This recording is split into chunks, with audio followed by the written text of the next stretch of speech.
positive heads out there. Thanks for tuning your beautiful brainwaves into another episode of the Positive Head Podcast, where we are firmly convinced that creating success and happiness is rooted in understanding the ultimate nature of reality and the fact that as human beings, we are all immensely powerful fractals of the one and only source consciousness which creates and animates all things. After years of exploring this awe-inspiring truth on this podcast, I'm super excited to announce that we are now going even deeper down the rabbit hole on the new late-night style consciousness-elevating talk show called Optimistic, which features none other than you, the listeners. Optimistic is taped out of the epic, spaceship-esque 8-bedroom property we call the Mystic Manor that myself and the rest of the Optimistic crew now navigate reality from in Venice Beach, California. And you are invited to come experience a Mystic Manor immersion week with us. During your week-long stay, you'll enjoy unique workshops, chef-prepared meals, one-on-one time coaching and consulting with me, and even co-creating magic with me as a guest on both Optimistic and an episode of the Positive Head podcast. When I started this, my aim with these immersive retreats was to facilitate the ultimate spiritual upgrade and tune-up, so to speak, for our guests while providing them with one of the most memorable experiences of their lives.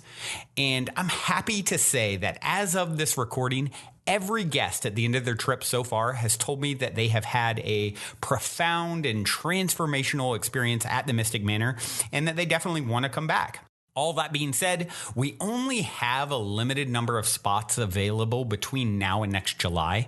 And as of this recording, about half of those spots are already filled. So if there's any part of you that is screaming, yes, I want to come, I feel like I need to be there, go now and book a slot with me to discuss how we can put our heads together and make it happen at calendly.com/talkwithbrandon.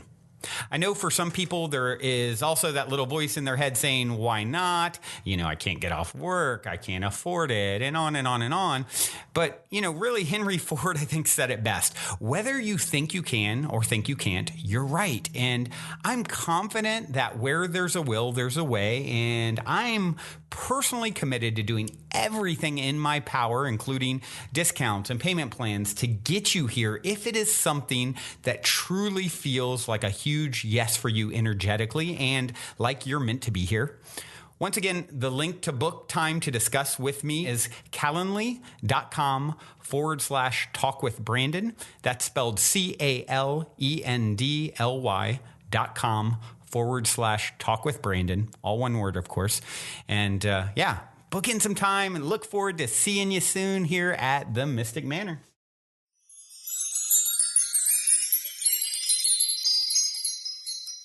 Hello, all you positive heads. On this week's P-Head Posse episode, our guest is Positive Head listener Heath Cummings. Heath is a longtime listener of the show. He is a former police officer, boxer, and art crime investigator, and has survived 2 separate bouts with cancer in his 20s, as well as overcome significant battles with PTSD. Now he is a certified life coach, an advocate for cancer survivors, an advocate for PTSD and public safety, and is a newly elected politician. He is also stepping into the role of consciousness investigator, seeking the science-based truths behind how we consciously create our reality, and he explores all of these subjects on his new podcast, the Live This Life podcast. Hi, Heath. Welcome to the show. What's up, Alexa? It's about time. It's about time I'm finally here. It really is. How long have we been talking about doing this? Way too long. Way too long. That's all my fault, though.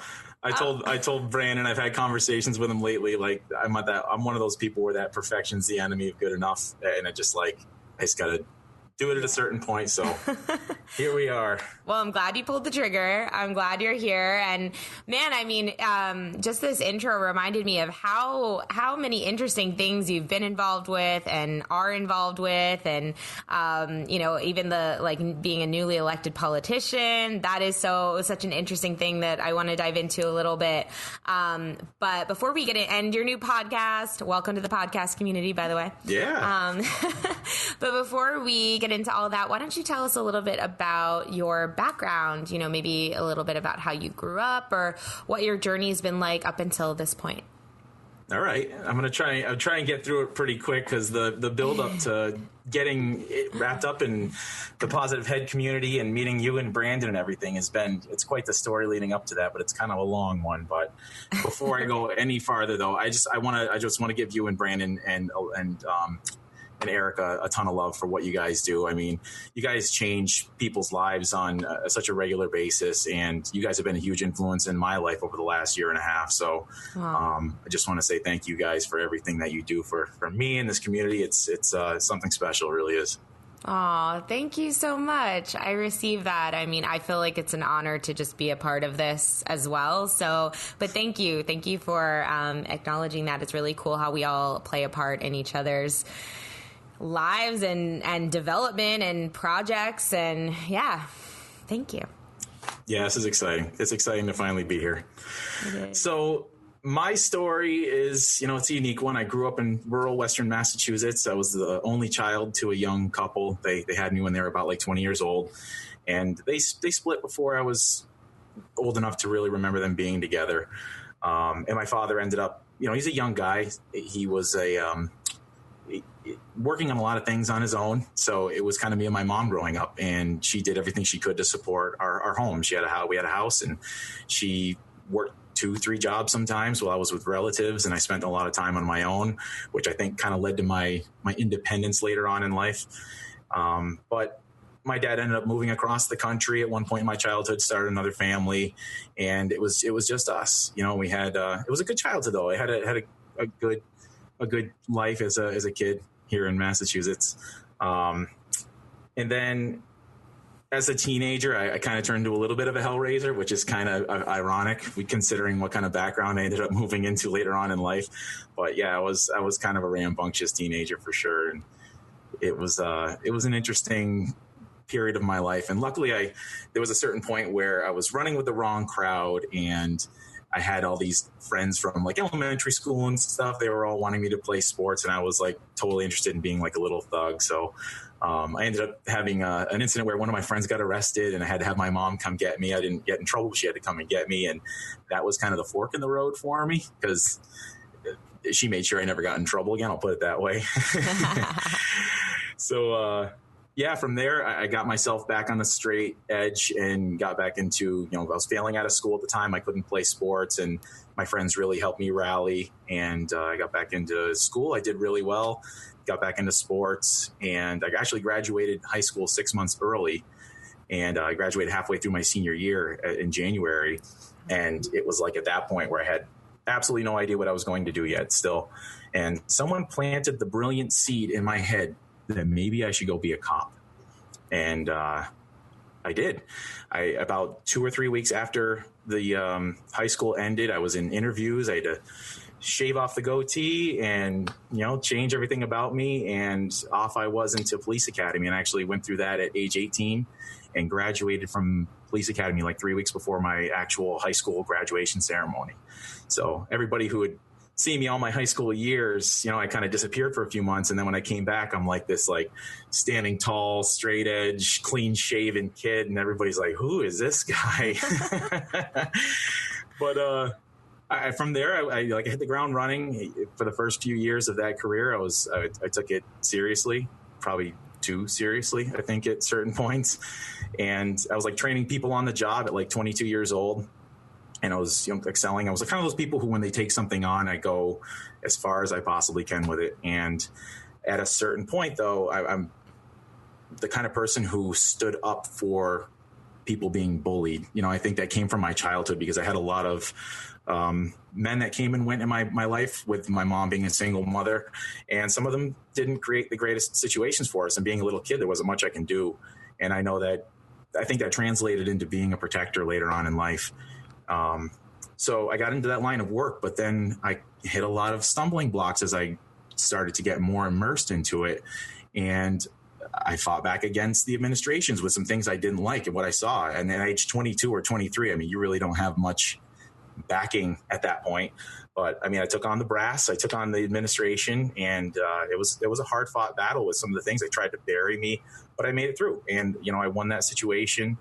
But it left a really sour taste in my mouth for that line of work. So I decided at one point I was going to maybe move on, try to figure out what I could do with all of that experience in my life. So I ended up I accepted a job at age 25 as a museum security director for a couple of big museums, which was crazy. I did that job for over a decade, and I saw a lot of cool stuff. I met a lot of really cool people, dignitaries like presidents and kings and all that kind of stuff. And I saw behind the scenes of things the public never gets to see. Like I saw some ancient Egyptian papyrus book that was behind glass. You couldn't even touch it, but it was in the bowels of this museum. Someone's like, yeah, only like 10 people have seen this thing in the last like 20 years. And here I was like looking at this. Yeah. Amazing stuff. And, part of that career, I actually got to work on an art theft case that actually happened before I was even born, but the stuff was still missing. I worked on that with the FBI for a while, made national headlines. If you Google my name with art crime, it'll still pop up. So it was interesting. It was cool. I had a fun job, and it was a good time. But again, I had a little bit of adversity. Again, another situation popped up that I saw things I didn't like, and I couldn't keep my mouth shut, and I had a whole other battle. And it was, I came through on top again. It was just something I had to work through, but it's another example of the life's adversities that I faced. But the toughest part of that entire period of my life was that in the midst of all that professional accomplishments, my personal life really fell apart with all those things. At age 26, I had my first case of cancer. And it was when my wife was like 7 months pregnant with our son. And my doctors actually told me that I didn't have cancer at first. I went and had a lump checked out, and they were like, you're paranoid. You don't have cancer. All these guys are coming to us. You guys are hypochondriacs. You don't have cancer. And I walked around for like 2 or 3 weeks, just kind of pondering it and worrying about it. My wife's like, do you really want to risk what's happening? Like, we have a baby on the way. Do you really want to risk this? Just go get a second opinion. So I did, and they found out that I had a malignant tumor. So I had that removed. To say the least, I switched my doctors. I switched my care up. And they recommended that I have chemotherapy and radiation, and I declined. It was caught really early, so I said it might be a good idea, but not necessary. You don't really have to. So at that point in my life, I have to say that the ego was so out of control with everything being a cop in the first place, I'll be straight up, like I was friends with those people, around them for almost 20 years. They are so egotistical. And I was like the captain of it at a certain point. Yeah. And of course, when you have cancer and you beat it, some people might get humbled. Not me. I decided it was just going to like ramp that ego right back up. And since the universe was like, okay, you didn't learn your lesson the first time, we're going to hit you again. And I got hit with second case of cancer at age 29. And I think a part of that was it was a failure of medical care again, because they put me on a ton of CAT scans and radiation, like exposure from CAT scans and x-rays and everything. So the radiologists were like, why are you here constantly and getting CAT scans? And I told them why. And they're like, you better get a second opinion on that, because this is way too much. So the second cancer came and went. And I really had felt like at that point, the medical field completely failed me.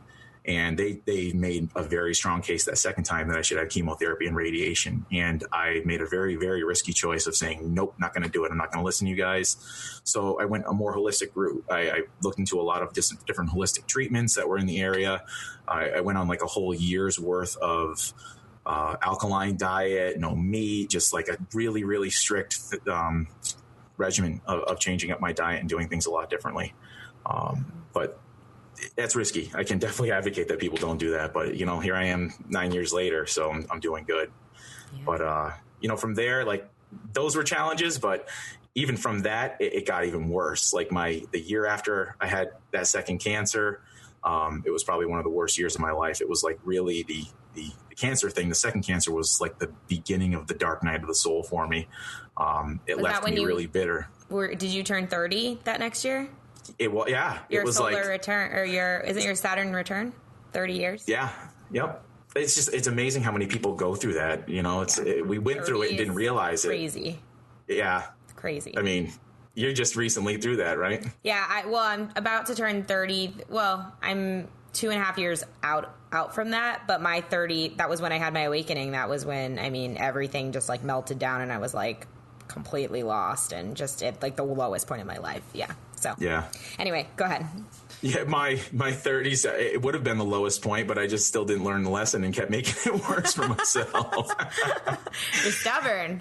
Yeah, I am 100%. Yeah. But the personal life got even worse. Like I got really bitter towards life. I was like angry towards the medical world. And even though I was better, you know, I had a lot of post-cancer things that happened. I was on hormone replacement the rest of my life.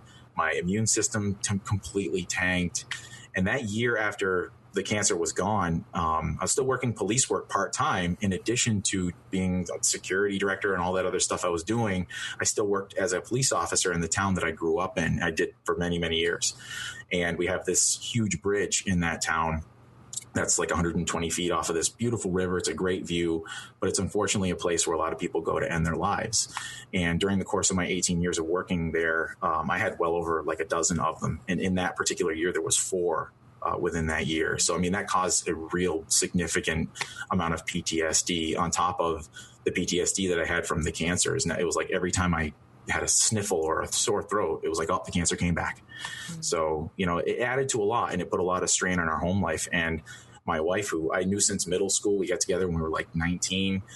We got married when we were 25. Now here we are 5 years married, and she ended up moving out. She left and went to a friend's house and stayed there for quite a while. And it was like right there. It took that much for me to really like wake up. And I was like, what am I doing? You know, my life was crumbling. It really was. So I looked at everything and reflected on myself. And I thought my marriage was over. I mean, I was at peace with it at that point. It took a long time to get at peace with it. But I said, well, I screwed it up. I have to be a better man for my son. I have to be a better man for any other person I ever have a relationship for.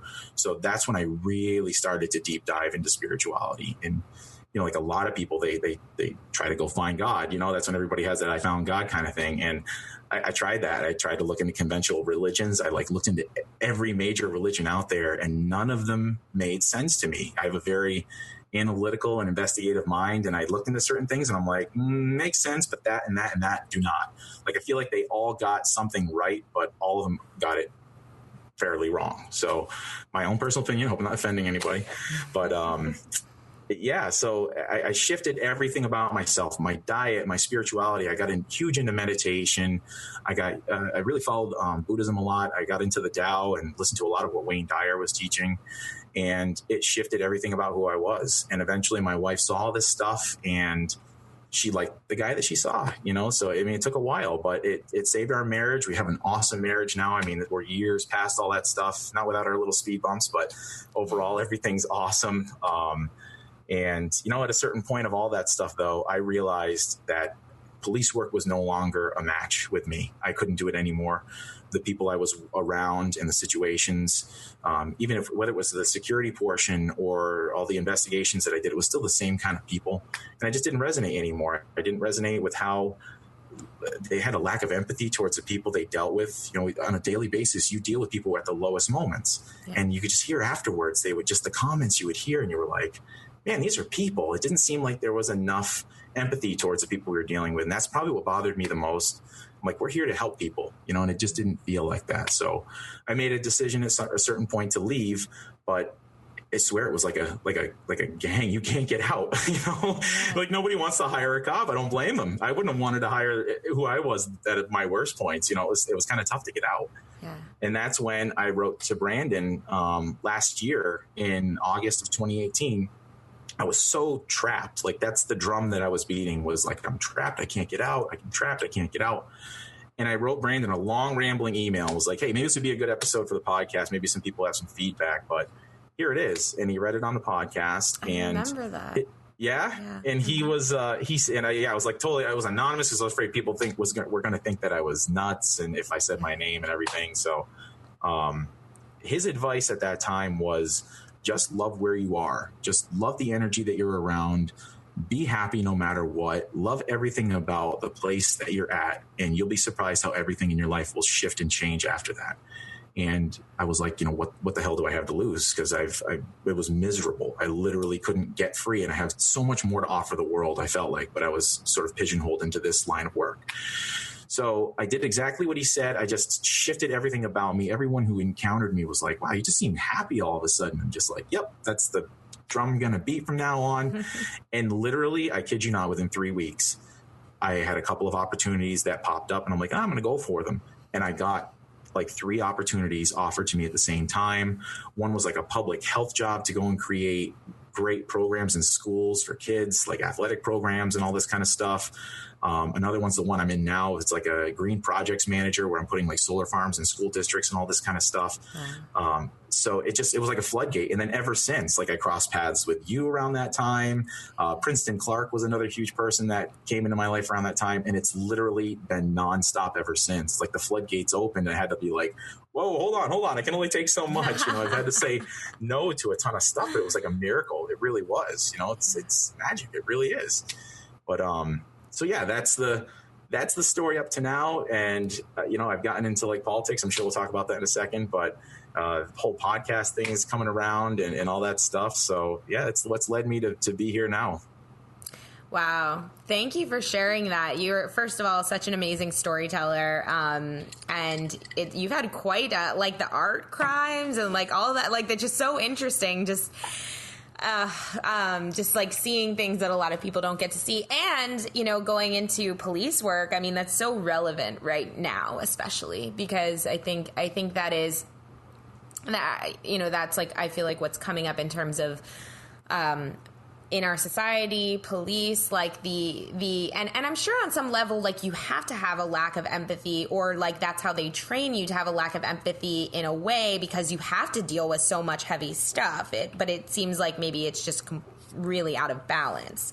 Right. Is that the case? Like, oh yeah. I mean, you kind of have to, like when you put that uniform on every day, you have to almost treat it like you're in character, because when people treat you like crap, I mean, for me, like I was always super empathetic towards people. Like the town that I worked in for all those years, there were certain people on the department that the community despised. Yeah. And when I would show up to a situation that was all heated, the person who was sitting there yelling at one cop's face would see me and like come over and give me a hug. Like I was just that one that would show up and they would always be like, oh, thank God he's here. It's like, yeah.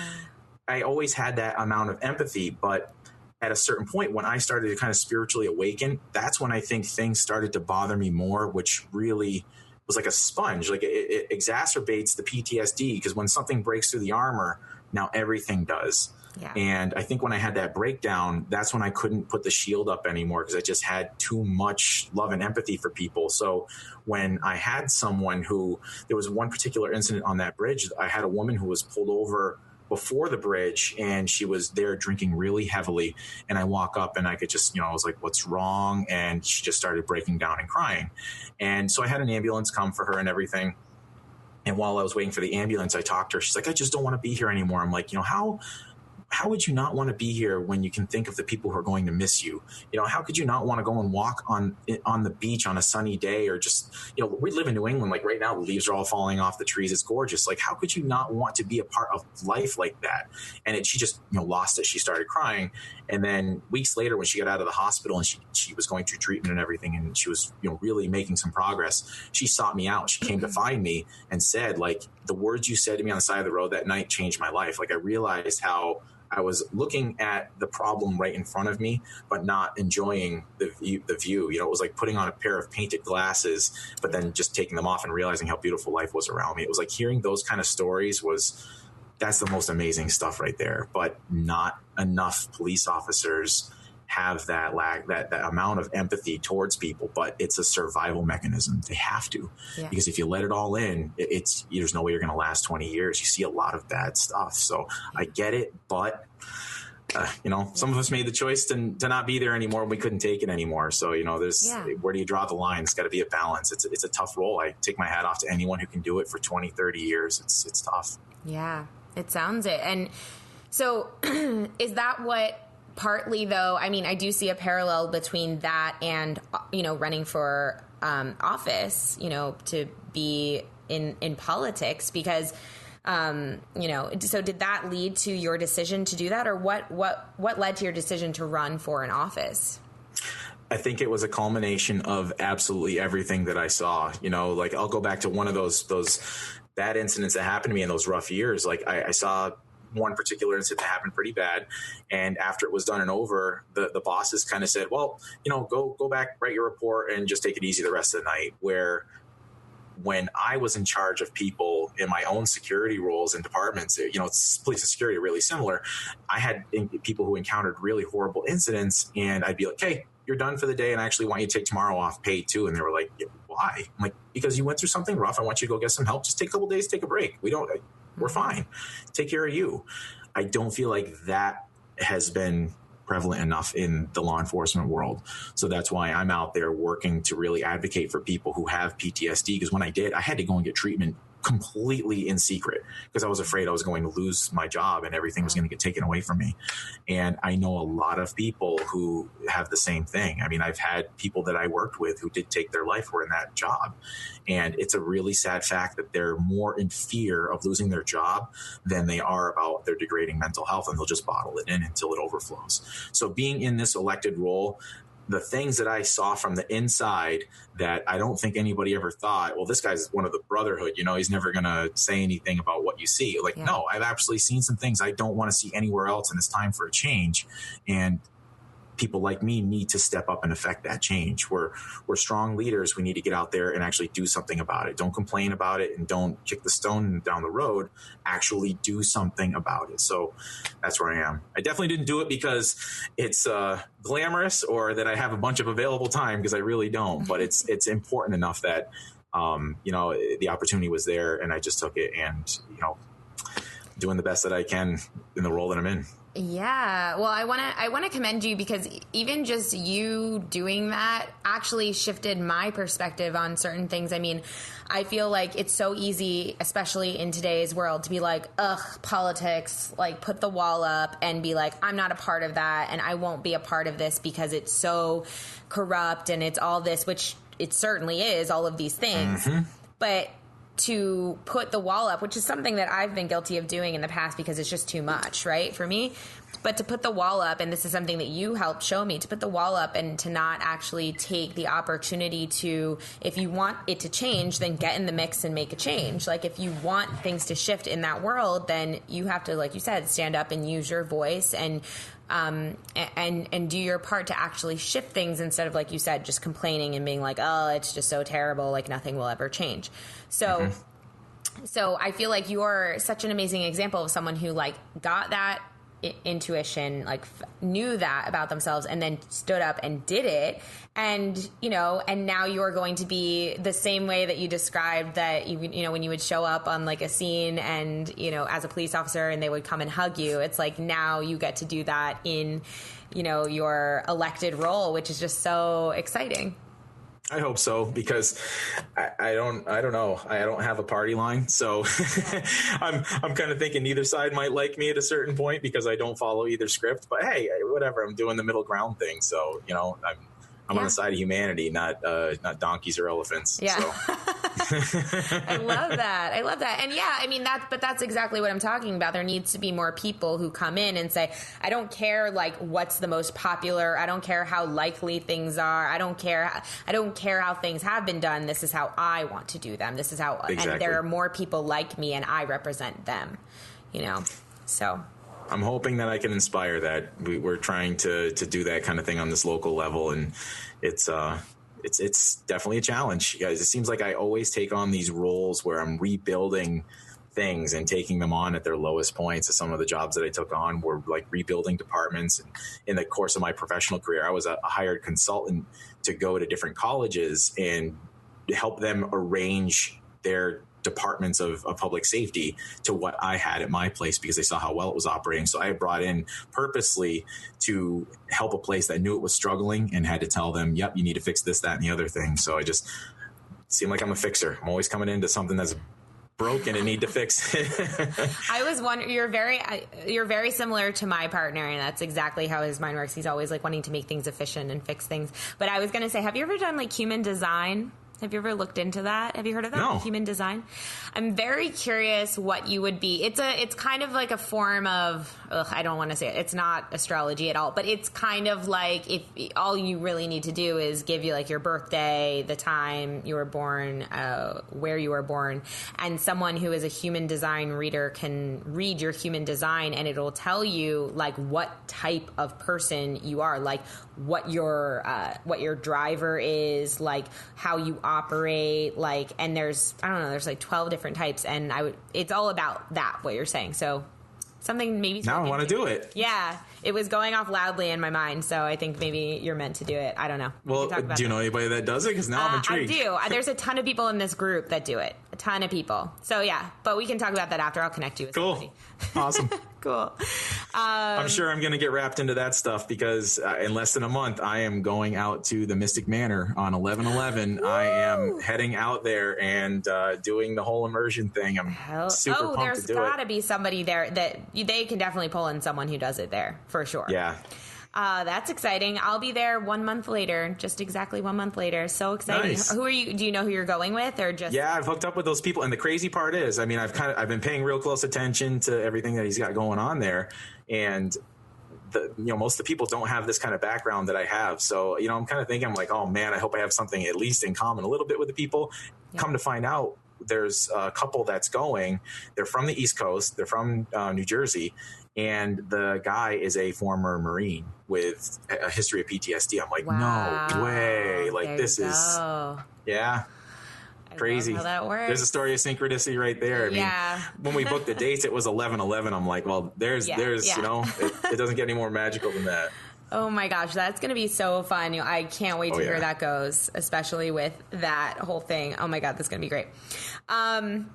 We have like 15 minutes left, and I want to get to I want to cover all our bases.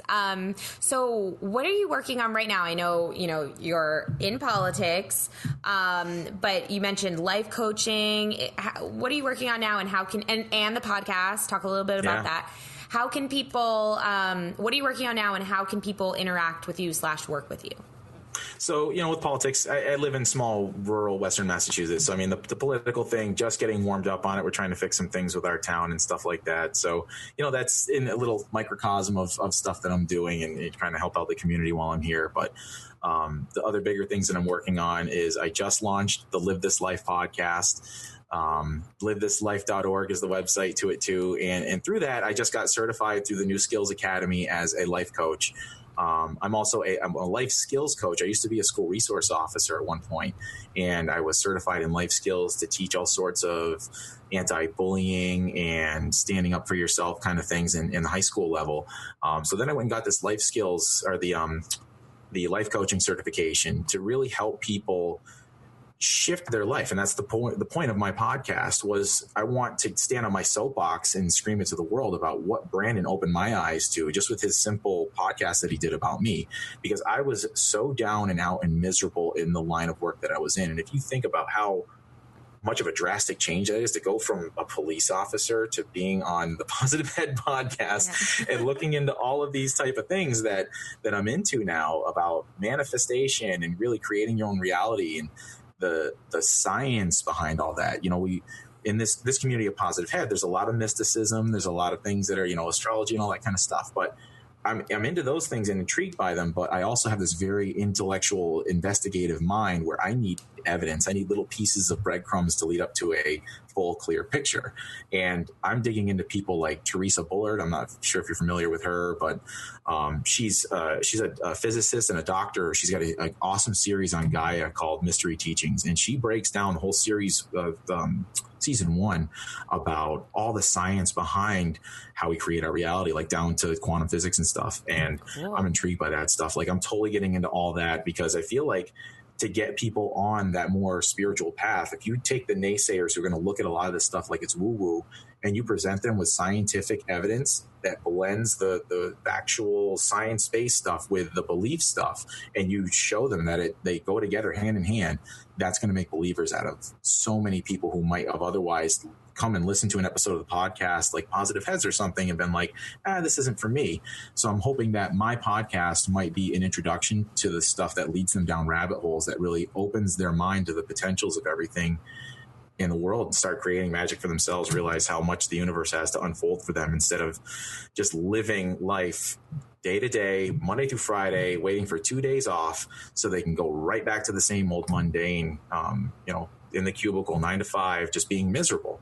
And not saying that because you work in a cubicle, you have to be miserable. That's the point, is that there's so much out there for you. You could have that kind of life, but still be equally fulfilled every single day. And that's what my podcast and the life coaching is focusing on, is to just open people's eyes towards every potential life path that they have. It's infinite. When you get deep into the science of it, the infinite amount of possibilities your life could go in is out there. If you beat the drum that you're going to be anxious about some negative thing in the future, it's most likely going to come to you because you're waiting for it to happen, But when you start to get excited, you have the opposite of anxiety and you have excitement for your life.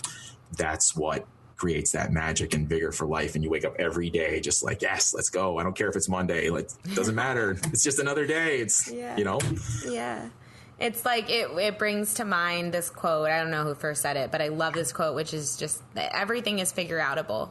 Like it goes along with everything is infinite. It doesn't matter what happens. It doesn't matter, whatever pops up. I think so often we go along in life and we're like, oh, but what if that thing happens? I don't want to happen. Then I'll have to. And we spend so much time like fearing the fear. You know what I mean? Like fearing when really, and I think that comes from, I can speak for my own experience. When I was younger, I wasn't taught that things were infinite. I was taught that things were finite. I was taught that things were limited. I was taught that, like, if you mess this up, I don't know if you're going to get another chance, or I scarcity.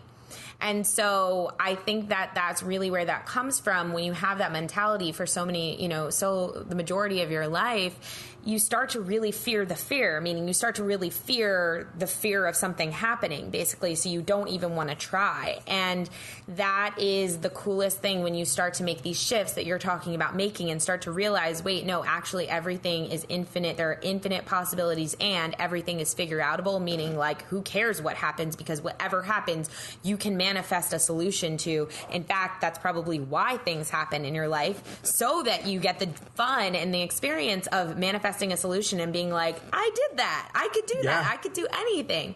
So, that just, that just punctuates that everything is figure outable, and that's a really nice place to be in, because like you said, it allows you to wake up every day and have fun and get excited about what might come your way that day.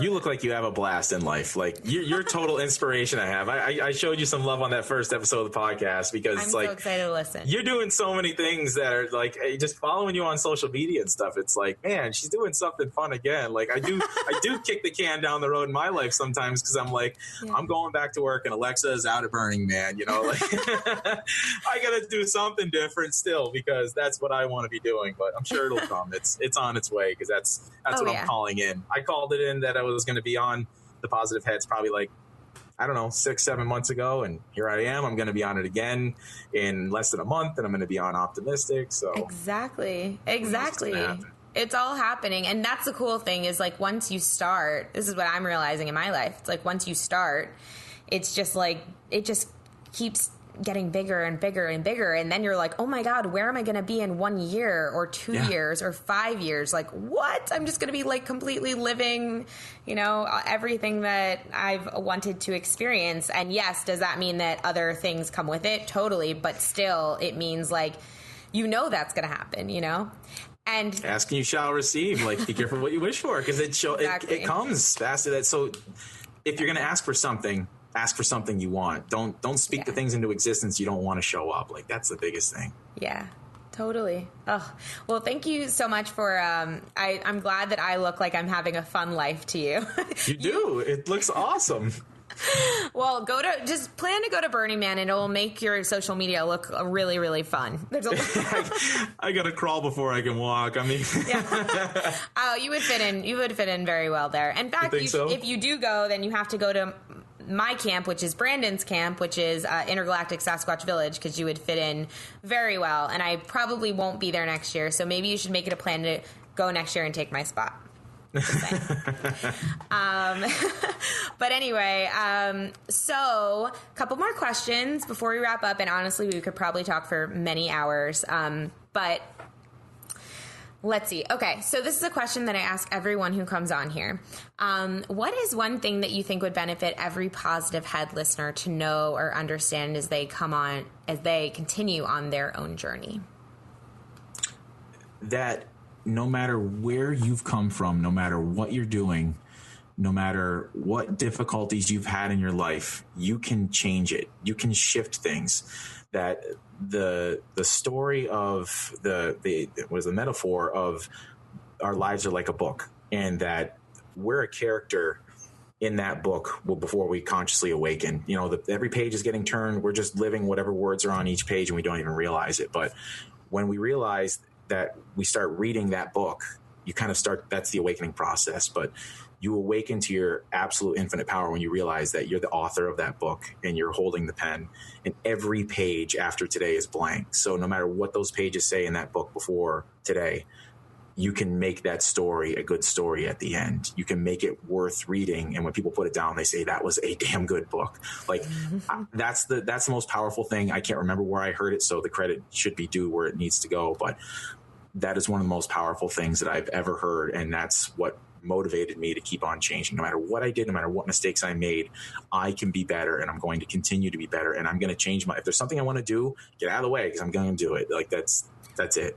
Yeah. Oh, love that. Love that so much. Yeah, perfect. Exactly what we were just talking about, like you are so powerful. And I'm just looking outside right now at like the sun just came out, and just thinking about how like 3 years ago, I had no idea what the hell I was doing at all. And I was listening to this podcast that we're on right now, just like you, or just like whoever. And it was getting me through this day. And what you just said kind of helped me just reflect on that, like, and now I'm a part of this podcast, like this thing that helped me, so much. And that allows me to connect with you, who I feel such a strong connection with, and many others. But, it's so cool. Like, we're writing this, and and anything that comes into your mind, anything that like you desire, it's calling you just like you're calling it. And so I love that. Thank you for that. Yeah, this is this whole world is this positivity world is spreading like a good virus. It's just right. The more people that get roped in, it can't help but make the world a better place. So the world needs to keep on getting roped in, no matter what way. You just keep spreading the word. Yeah, seriously. I love that. Spreading like a virus. The best virus ever. A good one. I want that virus. Yeah. Perfect. Okay, well, the last question that I have for you, Mr. Heath, is do you have any fun or inspiring stories of synchronicity or manifestation, or just stories that just, make you hopeful or make you excited or make you believe in the magic of the universe? I mean, everything that's happened in the everything from that point where I wrote Brandon, that like everything has been so synchronistic. I actually had a journal at one point to try and keep track of so many of them. I'd walk into stores and I would say like the word happy, and I'd walk through the door and it would just, the song, I am happy. Like it'd be playing on the radio. Like that happens to me on a daily basis, And there was one thing that I believe it was Teresa Bullard on that Mystery Teachings. She talks about just picking a number when you're going down the road, and it just pick a number and watch how many times it pops up to you. And the number 53 is my old football number. It pops up 50 times a day, 53 times a day, probably. But like even yesterday, I get my change back from getting a coffee. It was 53 cents. I'm like, it's constant. It's every day. There's so many, I can't even keep track. But I mean, the fact that I'm going to LA on 11/11 was a huge one. I'm leaving on 11/17, which is my first badge number that I ever had when I was first starting out in law enforcement. It's crazy. There's so many stories of synchronicity. I laugh, I say thank you, and I move on because I can't even keep track of them anymore. Totally. It's a wink to let me know I'm on the right track is what I kind of look at it like. So. And I love that about your badge number because it's kind of like it feels like signifying like the end of something, the beginning of another. You know what I mean? Wow, that's so interesting.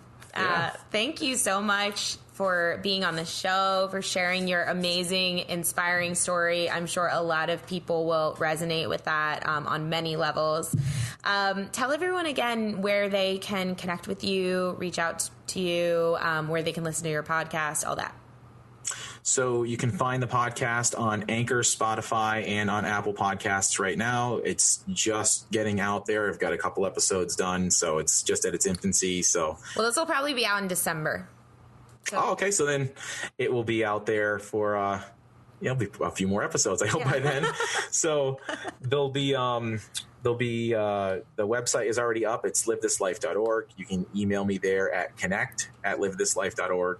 And I'm on Facebook and Instagram, so they can at least find me there, and who knows where else I'll be after that. So awesome. Thank you so much. We will put all that information in the show notes so that it will be easy for people to contact you. And yeah, Heath, thank you so much for coming on here. It's such a pleasure to connect with you in this way, and don't be a stranger. Definitely won't. And again, thank you for everything that you do for the world and what Positive Head does. And love everybody in this community. Thank you, everybody who does everything that they do to contribute on a daily basis. Thank you. Bye. Bye. And if you're feeling the call to come for a week retreat-style Mystic Manor immersion, remember to go now and book your time to speak with me directly about stepping into the optimistic vortex at calendly.com/talk with Brandon while there are still spots left. Otherwise, I look forward to co-creating magic with you at the Mystic Manor.